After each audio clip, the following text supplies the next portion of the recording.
Hi everyone. तो आज के वीडियो में हम क्लास 12th फिजिक्स डेरिवेशन के सीरीज़ में हम लोग बात करने वाले हैं ओम्स लॉ की, ओम का नियम। ठीक है, तो सबसे पहले इसका स्टेटमेंट देख लो। ठीक है, यदि किसी चालक, जैसे कि हम मान सकते हैं कोई तार है, कि भौतिक अवस्थाएं फिजिकल स्टेट मतलब उनकी लंबाई, ताप, दाब, टेम्परेचर, प्रेशर अपरिवर्तित रहे, मतलब कोई चेंजेस ना हो इनमें, तो उसके सिरों के बीच जो विभवांतर होगा तथा उसमें प्रवाहित जो धारा होगी, करंट होगी, उसका अनुपात क्या होगा, एक नियतांक होगा।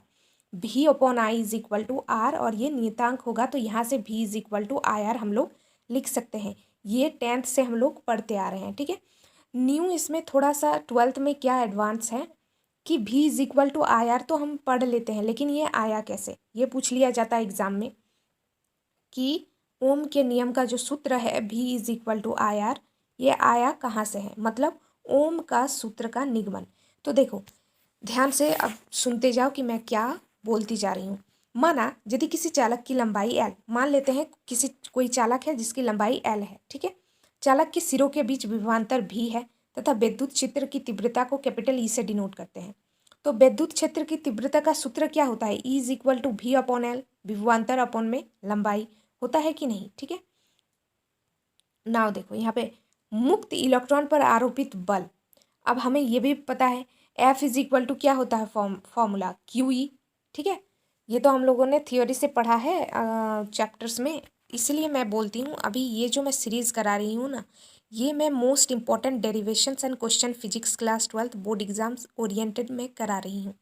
और मैं ये होप कर रही हूँ कि तुम लोगों ने थियोरी अच्छे से पढ़ा है। इसमें सिर्फ मतलब इन सारे वीडियो का बनाने का पर्पज़ मेरा इतना ही है कि तुम लोगों को पता चल जाए कि क्या क्या क्वेश्चन इम्पॉर्टेंट है। ठीक है, तो ये हमें थ्योरी से पता है F is equal to QE। ठीक है, और Q क्या है यहाँ पर, Q मतलब आवेश, चार्ज, और ये इलेक्ट्रॉन है, मुक्त इलेक्ट्रॉन पर हम लोग बल ज्ञात कर रहे हैं, तो ये स्मॉल ई क्या है, इलेक्ट्रॉन पर आवेश है। ठीक है, जो 1.6 इंटू 10⁻⁹ होता है। खैर अभी उसकी बात नहीं करते हैं।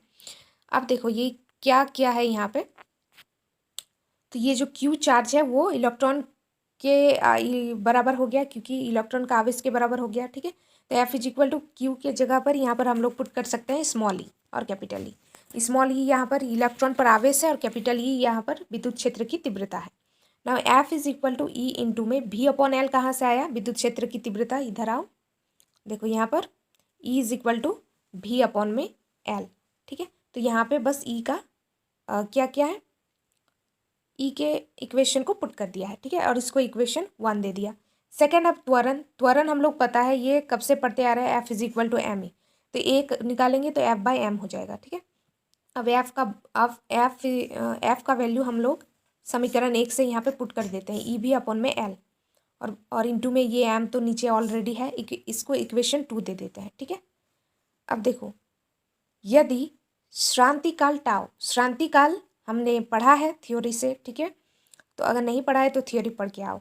ठीक है, मैं यहाँ पर सिर्फ इम्पॉर्टेंट डेरिवेशन ही बता रही हूँ। ठीक है, यदि श्रांतिकाल, देखो श्रांतिकाल को टाव से प्रदर्शित करते हैं। ठीक है, तो यहाँ पे टाव है, तो गति का प्रथम नियम, प्रथम समीकरण V is equal to U plus A T, जाओ 9th क्लास में, V is equal to U plus A T, V square minus U square is equal to 2AS। ठीक है, ये सब हमने पढ़ा है। तो ये क्या है, प्रथम गति का समीकरण है, V is equal to U plus A T. अब देखो श्रांतिकाल, मतलब श्रांतिकाल का डेफिनेशन से हमें पता है कि यहाँ पर प्रारंभिक वेग यू को डिनोट करते हैं, प्रारंभिक वेग को यू से डिनोट करते हैं, एंड अंतिम वेग को भी से। तो श्रांतिकाल के डेफिनेशन से हमें पता है प्रारंभिक वेग इसमें क्या हो जाता है, 0 हो जाता है। तो यहाँ पे यू की जगह पर 0 पुट कर दिया, प्लस ए इंटू में टाउ, तो हमारे पास क्या बचता है, A is equal to V D is equal to A into में टाउ बचता है। ठीक है, तो अब इज इक्वल टू ए का वैल्यू यहाँ से पुट कर दिया, ई बी इंटू में टाउ एल एम। ठीक है, और वी डी मतलब यहाँ पर वी डी का मतलब क्या है, वी डी मतलब यह है अनुगमन वेग। तो ये इक्वेशन नंबर 3, ए का मान यहाँ पे हम लोगों ने पुट कर दिया, ई भी इंटू में टाउ, टाउ यहाँ पर पहले से है, और ए का मान यहाँ से पुट कर दिया इक्वेशन नंबर 2 से, ई भी अपॉन एल इंटू एम।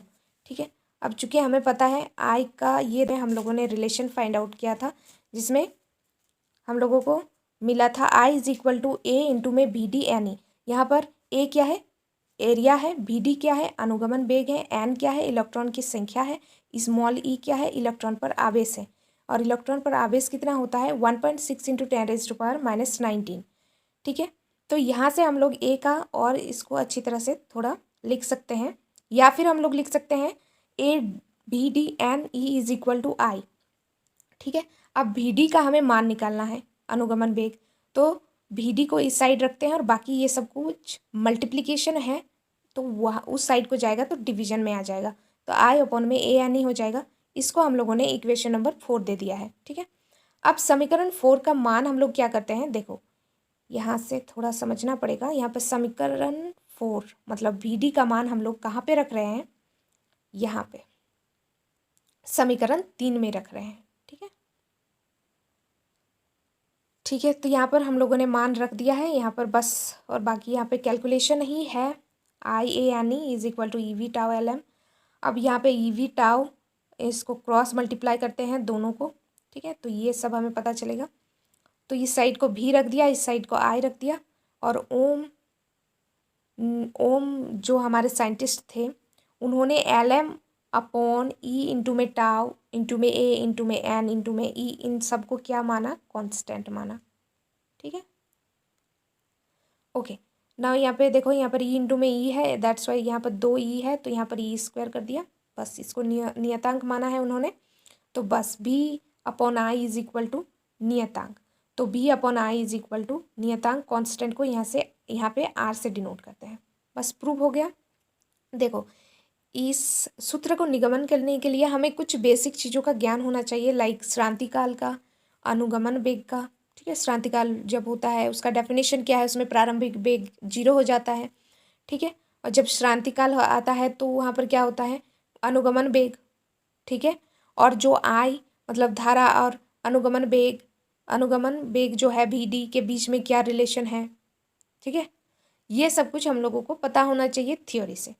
तो ये 5 मार्क्स का एक क्वेश्चन हम लोगों का सिक्योर हो गया। ये 5 मार्क्स का एक क्वेश्चन पूछा जा सकता है।